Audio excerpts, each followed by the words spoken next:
everybody. Welcome to Community Voices Lunch and Learn. This session today, we will be interviewing Assemblymember Sydney Kamlager Dove. I'm September Hill. I'm the coordinator for the Community Voices program here at Crystal Stairs, and I welcome you to this virtual programming where our attendees can learn a social distance kind of way. I want to start out with some Zoom keeping first, as we want to make sure everyone is familiar with the format here. So go ahead, Isaac. Hello, everyone. My name is Isaac Cox. I'm so glad you could join me today, join us for a great lunch and learn session. We have an interpreter here, and he'll chime in a second to guide you through this. If your preferred language is Spanish, you can click on the Spanish button, and you'll be able to hear the interpreter speak what we're saying in Spanish. So if this is your first time on a Zoom webinar, we just wanted to go over a few things. How you'll want to interact with us today is through the chat feature and the QA feature. If you have a question that you need answered or that you want answered, there'll be an opportunity for us to go through those questions. Just go over to that little bubble with the Q&A sign. You'll see it on the screen there. And then you can type in your questions there. If we get to a point where we can answer it, we will answer it either live or just through the system to answer your questions. If you just want to speak to us or let us know that you're having a good time, use the chat function there. So please reserve your questions for the Q&A section. And then if you just want to say hi or welcome everyone, use that chat feature. Like if you go in right now, you see my little text to everyone, hi. So welcome guys to Community Voices. Lunch and Learn, we're excited to have you here, excited to have Assemblymember Kamlager here with us today, and I'll give it back to us, September. Yeah, and so another feature we might be throwing up today is a poll. So let's throw up the first one and give it a little try. This is called Lunch and Learn, so I always ask a question about lunch. And this question is about, what is your favorite type of salad? Is it Caesar salad, Cobb salad, barbecue chicken salad, Greek salad, or you know what? I don't like salad. So I brought my salad today for Lunch and Learn. So you can guess which kind I like best. But just throw it up really fast and we'll see, which kind of salad is the most popular with our attendees. Well, it looks like Caesar salad is the winner. No barbecue salad, that's the one I have, so no one wants my salad today, I guess. Okay, so thank you for playing that. We may do another one in a little bit, so that was good practice for everybody. I wanted to acknowledge that this is the 15th year of Community Voices. We've been mobilizing advocates from the LA County to the Capitol for all of these years. This is a LA County-wide advocacy training program for parents and providers to learn how to advocate with skill for access to quality childcare and early learning. So we do that in a number of ways. Like our tagline says, we educate, empower, and advocate.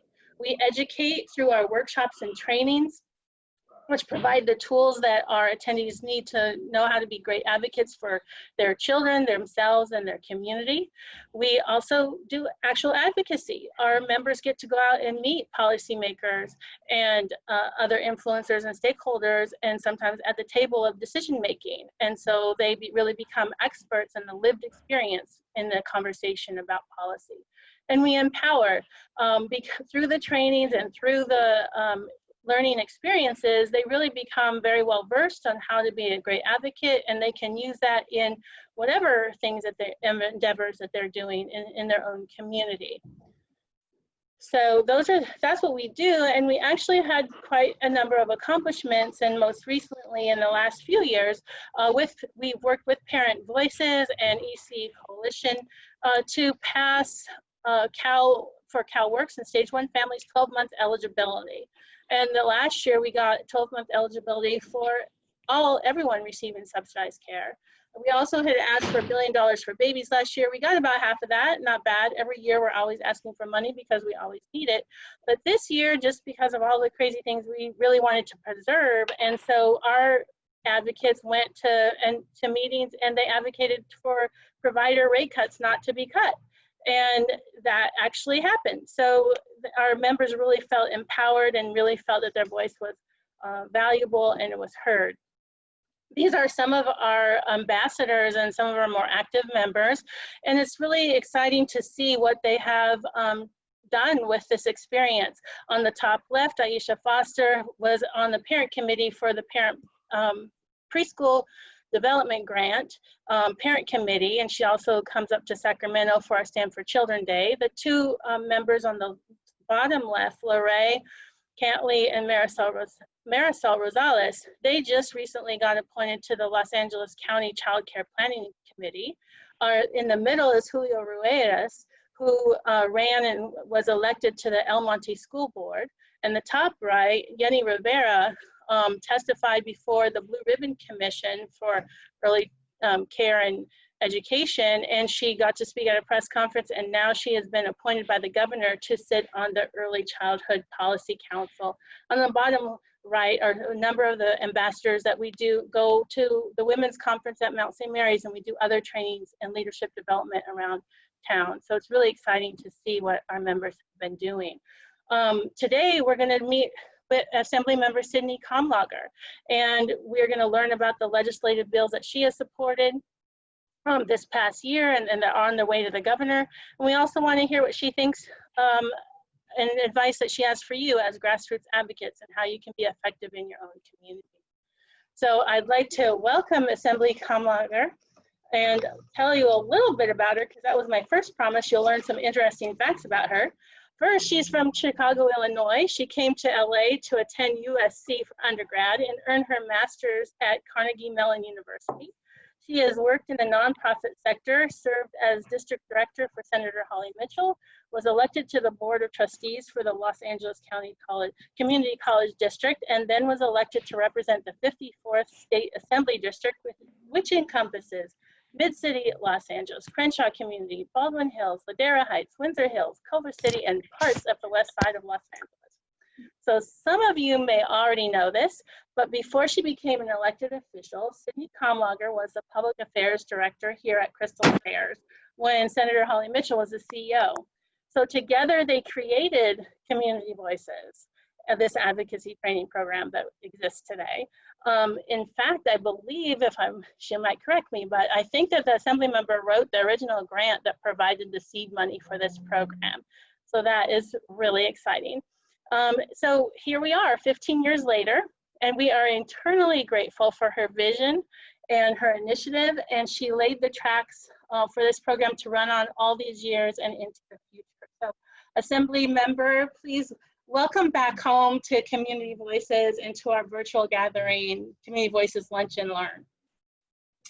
Thank you, September, for the invitation. You know, I drive by Crystal Stairs every week on my way to the airport to go to Sacramento, and when I'm going to the grocery store. And so you all are always in my heart, in my mind, and actually in my rearview mirror. So I am never without thinking about childcare. So I think I'm going to talk a little bit about what's happened this past legislative session, some bills that I was responsible for, what happens next, and ways that you all can stay involved and engaged. Yeah? Yeah, I also wanted to see if anybody who in our audience was a constituent of yours and throw up a poll. Are you interested to see? Do a poll. Let's throw up a poll and see. I think. Yeah. Are you a constituent of the Assembly member? Do you live in the cities I named? Yes, no, or I'm not sure. And if you're not sure, there is a link to find your rep in the legislature that might be thrown up in the chat. Drum roll, drum roll. Okay. Hopefully we have, so sharing the results. We have 26% of the people that answered the poll are your constituents. I can't vote, but I'm a constituent myself. And those that aren't sure, check into the chat, because you can find out who your representative is. And also come to more Community Voices meetings, because we'll teach you that stuff. That's true. It's important to know. It's important to know. But I had a question for you first. What inspired you and Senator Mitchell to start Community Voices program so many years ago when you were here? Well, part of the, so parent voices was always something that was in effect, which was parents using their voice to affect change in the legislature and fight for childcare.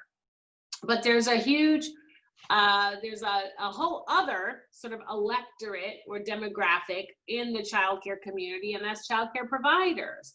And so we thought it was important to figure out how to activate and engage the childcare providers, who are oftentimes not just taking care of children, but they're small business people, they are social workers, they are therapists, they are teachers, they are, you know, the tias and the girlfriends, they're all of these folks that they are the village, essentially, that it takes to help provide care for young people. And so we thought, well, if our childcare providers don't have a voice at the table, that's a problem. So let's write a grant so that we can make that a reality. Because if you put the community together, the parents and the folks that are also in the system providing care and making sure resources are available for young people, then you will probably have a bigger base and a stronger coalition.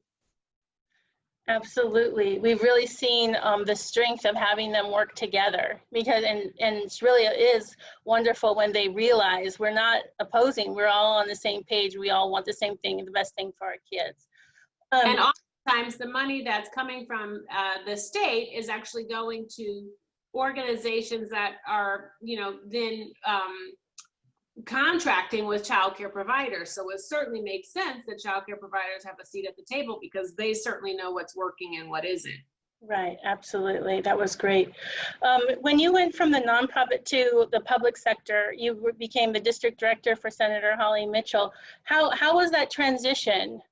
Was that difficult? Was it seamless? It's difficult, because you went from being solely focused on one particular issue to having to learn about so many other things. You know, I know the ins and outs of childcare, and also, you know, the impact that childcare has on businesses, on local economies, you know, the relationship that childcare providers have and our services have with counties and entities like First Five. So it's a big bucket, but it's a focused bucket.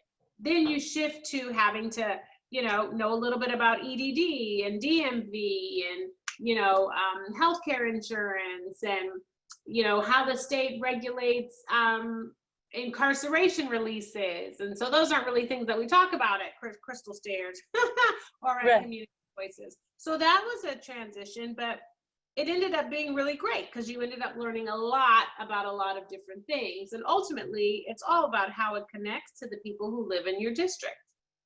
And what motivated you to run for office yourself? It's really important for women to support women, and for women's voices to be in places of power. And so part of it was running to support Holly, so that she could have a dedicated support system in the Assembly, since she was in the Senate, and also to be a different and an added voice and perspective relative to women's issues, relative to women of color's issues, relative to Black women's issues. You have done a wonderful job representing the 54th district, for sure. These are some of the pictures. Just in your small time there, you've done big things. This has been quite a challenge this last year. There's this little thing called COVID, a little bit of wildfires, a little bit of economic downturn, George Floyd, civil unrest. What has been the biggest challenge that you faced this session? Well, Well, the biggest challenge that I faced was that we had a compressed amount of time to do the work for the people. Yes, right. So, you know, it's hard when you can't come together because of COVID, where people can't, you know, everyone can't come up to the Capitol because of health reasons. You know, we had a number of assembly members and senators who tested positive for COVID. We had a staff who tested positive for COVID. We had to shut down the Capitol multiple times. That made it very difficult. Reading through the Constitution to figure out how we could meet made it very difficult. Not having enough places, rooms in the Capitol where we could meet. And so it limited the amount of hearings we could have, and it also limited the amount of time we could spend in hearings, because you had to get people out of rooms, you had to disinfect the rooms, you had to, you couldn't use certain rooms because they were too small.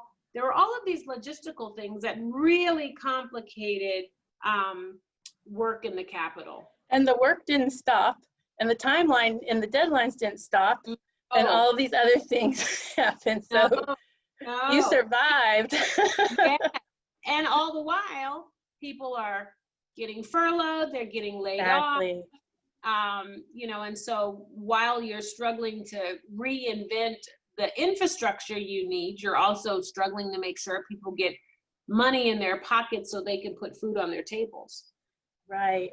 Well, the legislative session just ended in a whirlwind, and you have some bills that made it through the session and are on their way to the governor's desk for him to sign. Do you want to share some of that information with us?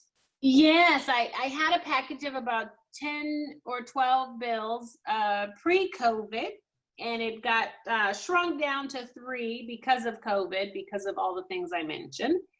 One bill we were able to get signed to the governor's desk is an unemployment insurance bill, which will now allow for caregivers who have taken care of a spouse or a child who has either subsequently passed away or has been hospitalized for the long term.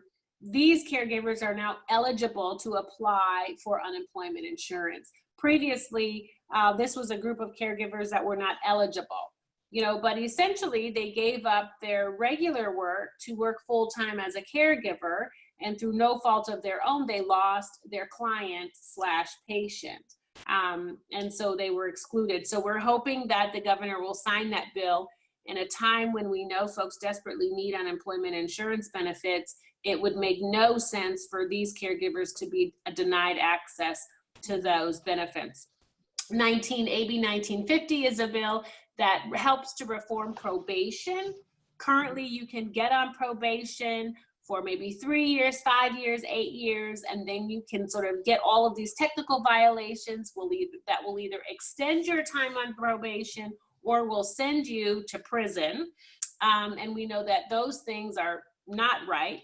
That we have heard tons of stories of folks who were technically violated because they were not able to fulfill their community service hours, like cleaning up the beach. But they couldn't clean up the beach because the beach was closed because of COVID, and they still had their probation terms violated. So this bill will kind of do away with that, and it will also say, let's keep the terms short, 2 years or 1 year, because we also know the longer you're on something, the less effective it is. I can tell you stories about my time being on diets for very long periods. Not effective. You need it short and intense, with major goals and accountability metrics. So we're trying to do that with probation, and there's data to back that up. And then the last bill is AB 2054, which all of these I authored in January. And AB 2054 is the Crisis Act, which says, when you are having an emergency or there's a crisis, instead of calling 911 and having the police appear, why don't you call someone else, a community-based organization, a community responder, and have them step in We know that around 8% of the calls at LAPD that law enforcement get are criminal or violent in nature. But they're responding to all of these other calls, generally around poverty, around homelessness, around mental health or substance abuse, or just general sort of domestic problems that don't really necessitate law enforcement stepping in. They certainly don't necessitate arrests or charges being made, and they don't necessitate death. And so we have seen through George Floyd, Breonna, we've seen all of these names I could get into, where folks really just wanted something to stop, but they didn't want the police to step in. I mean, just yesterday, there was a number of articles about Joe Prude, who, you know, was having a schizophrenic episode. And, you know, the brother didn't have anyone else to call, so he called 911, but he called because his brother needed help. His brother didn't need to be killed. So AB 2054 is a step in that direction.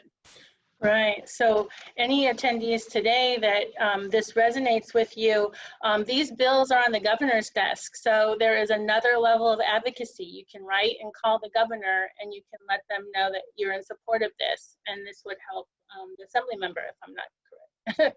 It would. Because the governor doesn't have to sign any of them. Right. And so timely. It's interesting you introduced that in January, and who knew it was so necessary this year? Who knew? You're also, as an assembly member, you're part of a number of different caucuses. You're part of the Women's Caucus, as in your suffragette outfits of white, and also the California Legislative Black Caucus. And I think both caucuses have brought some interesting things this year. If you just want to briefly highlight a couple of the things that they worked on that are still alive now. Well, the Women's Caucus was very instrumental in fighting for childcare. Yes. We worked in partnership with the First Partner, and so a number of bills came through. One would allow childcare providers to be part of unions, and we know as it relates to like being able to access health benefits, that's important. We were very instrumental in making sure that we were protecting the industry from rate cuts, and we were very instrumental in putting in extra dollars in the budget to support childcare providers, because we knew so many of them were at risk of shuttering because of COVID. Absolutely. Many of us worked to make sure that we could get PPE to childcare providers, especially in the beginning of COVID, when we knew that they were staying open because they were protecting and taking care of the kids, the young people. Well, they were taking care of children of essential workers. Absolutely. So, supportive of that. And then the Black Caucus has been very front and center with the criminal justice bills. You know, SB 731, which was the decertification of police, which unfortunately did not get heard this year. You know, the chokehold bill, my bills, reparations, investigating certain sheriff departments around use of force. We've been very proactive this year. Yeah, and ACA 5. Going on. Wow. Yeah. So ACA 5, which is now Prop 16, which is to repeal Prop 209, which was terrible, and it prevented a lot of our young people, Black and brown folks, from getting into colleges, and also from being part of the procurement opportunities and getting more business, because there's so many contracts that come from states and cities and other local governments that many of us are not able to get because of Prop 209. And then also ACA 5 or ACA 6, which turned into Prop 17, which will be on the ballot this year, which will allow, if that passes, then folks with felony records will be able to reclaim the right to vote. Fantastic. All right, so we'll look forward to seeing those things on the ballot. I've heard you speak on the floor.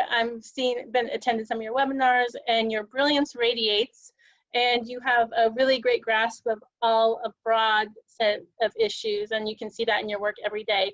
But one of these days I was scrolling through your social media, and your humor just is really lit up, and I want to share. We did a little mashup of your Oh, Twitter videos.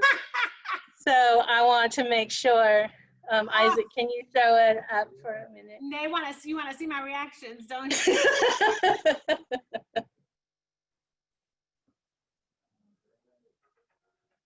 Is it? I'm scared wait. already. I think you share the computer audio. I'm scared already. Well, you made them. That doesn't mean I can't be scared.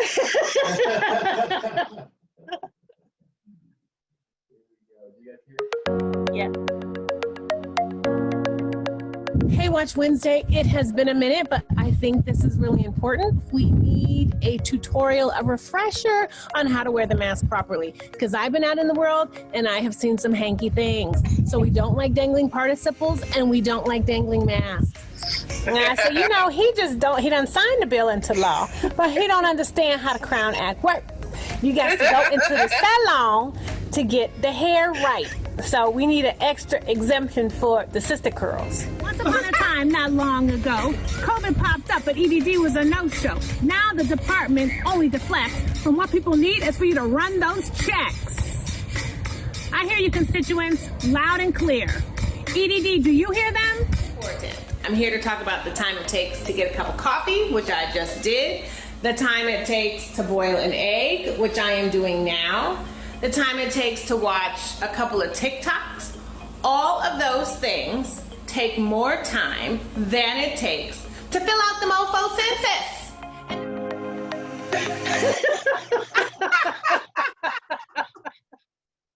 Yeah, our census guy is gonna like that one.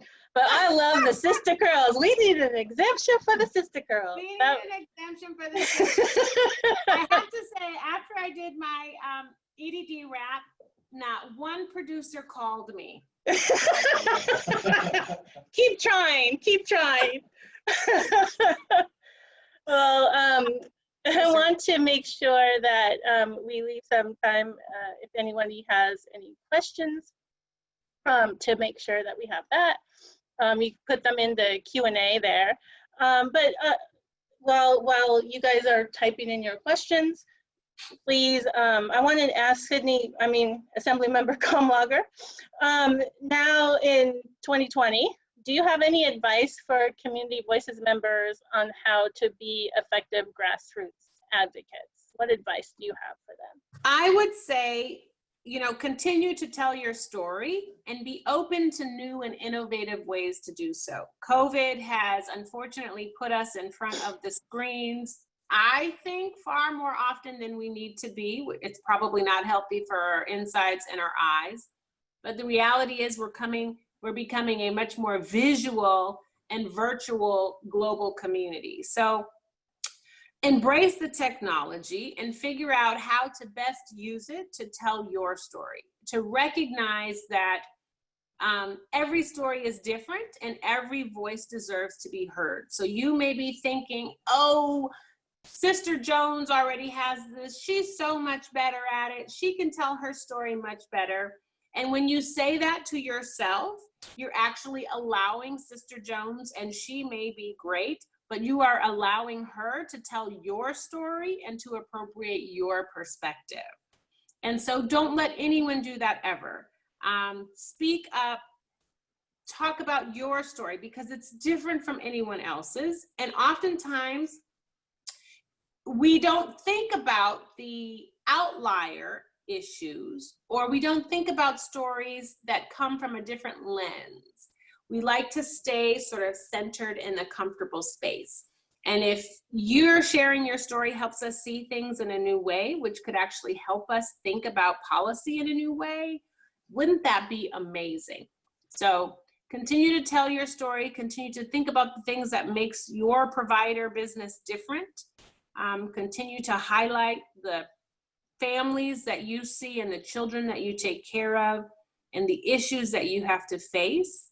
And then use that technology and make use of it. That's great. I want to make sure that I share, you have something coming up, I believe. Yes, so September 21st to the 25th, we're doing an economic summit. And we will be talking about wow, you know, the money, the economics of what it takes to survive in California. And childcare plays a huge role in that discussion. You know, you all are a very robust small business community, and you see things from so many different lenses: an economic lens, a small business lens, a social work lens, an education lens. So this will be a virtual summit. It will take place over the course of 4 days. There will be like 2-hour sessions, so you will not be spending all of your time on the Zoom, and it will be fun. So I'm hoping that you will pop in during one of those days. Okay, fantastic. Thank you for sharing that. And in the chat, have who you can contact at my office about that. And then also, I have been seeing that Community Voices has been doing stuff on the census. Yes, ma'am. You have a plug for it? Well, yes, I was going to say, go to my2020census.gov. It takes less than 8 minutes. And there's so much misinformation out there about filling out the census and about voting, and groups like Crystal Stairs have the real information for you and are telling you the truth about why it's important to fill out and why it's important to vote. But money that we get from the federal government is allocated based on census data that they receive. So you are leaving money on the table when you are not filling out the census. Absolutely. Thank you for that. And then we are also going to be highlighting voting this year because there's this little election coming up in November. So we're really small. The National Voter Registration Day. And we're also going to have a lunch and learn where we're going to have the county registrar's office talk about voting during the pandemic and how to register to vote. So I remember you coming to one of our Stanford Children's Day. Your advice was show up, speak up, stay woke. And I would say you're like, get counted and register to vote. And vote. Hello. Hello. That's right. Well, it is stay woke. You got to stay woke on how folks are trying to disenfranchise you. Yeah. Vote, you keep people on their toes. Absolutely, holding people accountable. Well, I also have, thank you, Assembly members, so much for your time. We have some new funding coming in from LA County and LA City for childcare. So I have Daryl Hills here from Family Services that wanted to share how you might qualify. Daryl?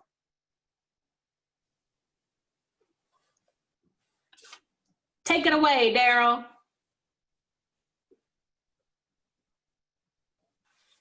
Are you there? Well, yeah. You can see the phone number on the screen. We have here I am. Yay, thanks, Daryl. I wanted to respectfully disagree with the Assembly person in one area. I binge on TikTok, so it will take me longer to watch TikTok than to fill out TikTok.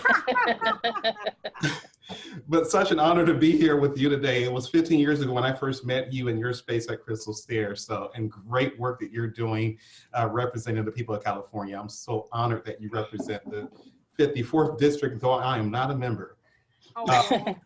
But to our families and to those who are watching this webinar, we just wanted to share with you that there is information that we're encouraging you to share with your families and friends about childcare. Childcare really does keep California working. It is a critical component to get folks back out into the workforce. Families, single parents who are essential, going to work every day, servicing all of our communities. If you need childcare, you know someone who does need childcare, please give us a call. Number here is on your screen, 323-421-2600, and we'll connect you to childcare that is available. LA County a couple of weeks ago announced new childcare funding that is soon to become available, also LA City. So we have the resources to get you connected and get you working while your children are being cared for in a safe environment. Contact us right away. Thank you so much, Daryl. And so that wraps up our Community Voices Lunch and Learn, and want to keep my information on here if you need to contact me for any reason or if you want to get more involved in Community Voices. I want to thank our special guest, again today. Thank you, Assemblymember Kamlager. Thank you so much for your time. We are so thankful because I know you are busy, busy, busy, but you are always welcome here anytime, and whatever we can do to help, we are here for you. Thank you. And I have to say, it's nostalgic looking at you in that room. I remember those walls. Yay! All right, thank you, everybody. Have a safe and healthy weekend and enjoy the holiday. That's Bye, right. everybody. Wear your mask and stay cool. It will be hot this weekend. Right. All right, thank you, everybody. Bye.